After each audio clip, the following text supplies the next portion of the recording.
అమ్మ మీ మాటల్లో నేను గమనించాను, చాలా కష్టపడుతున్నాను అని చెప్పారు. అది ఎలాంటి కష్టపడుతున్నారు ఏమిటి అనేది ప్రేక్షకులకి వివరంగా చెప్తారా? అదేనమ్మా, ఇప్పుడు ఈ కరోనాకి వెళ్ళిన దగ్గర నుంచి కూడా దాతల ముందుకు రావట్లేదు. మేము ఓల్డ్ ఏజ్ హోమ్, నేను నా దగ్గర 30 మంది ఉండేవారు. అలాగే ఏడుకలకు వచ్చారు. అంటే పెట్టే స్తోమత తగ్గిపోయింది మనకి. మేము కూడా కోరేది, నేను ఎవరిని ₹1 అడగట్లేదు. నాకు చేసే దాతలో మన హేమలతారెడ్డి అని, మీరని, మీలాంటి వాళ్ళే చూస్తున్నాను కదా, మీలాంటి వాళ్ళే నాకు సహాయ సహకారాలు అందిస్తున్నారు. అయితే పెళ్లి రోజులు, పుట్టినరోజులు అలాంటి వాటికి మాకు ఏమన్నా నెలలో ఇప్పుడు ఏదో ఒకటి అకేషన్ వస్తూనే ఉంటుంది. నాకు సర్కిల్ కూడా తక్కువ కదా, చాలా మంది తెలుసు. మరి వారందరూ కూడా అనుకుని మనకి ఏదన్నా అన్నదానాలు, పెళ్లి రోజులు, పుట్టినరోజులు, ఆర్థికాలు ఎన్నో వస్తాయి కదా, పెడితే కొంతలో కొంత మాకు ఉపశమనం ఉంటుంది కదమ్మా. తప్పకుండా. ఇప్పుడు విన్నారు కదా అమ్మ చెప్పిన బాధని.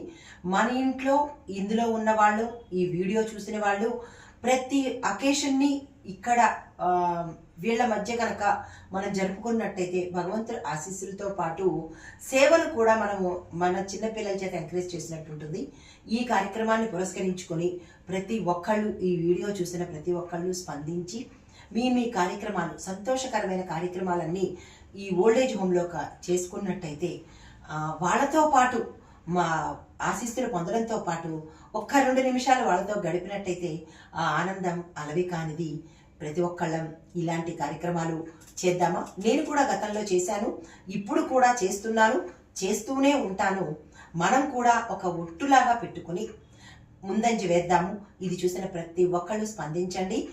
మీ సంతోషకరమైన గడియలు ఓల్డేజ్ హోమ్లో ఉండే పెద్ద అమ్మలతోనూ, పెద్దమ్మలతోనూ, పిన్నమ్మలతోనూ కలిసి పంచుకుందాము. వారి ఆశీస్సులతో మనము మరింత ముందుకు వెడదాము.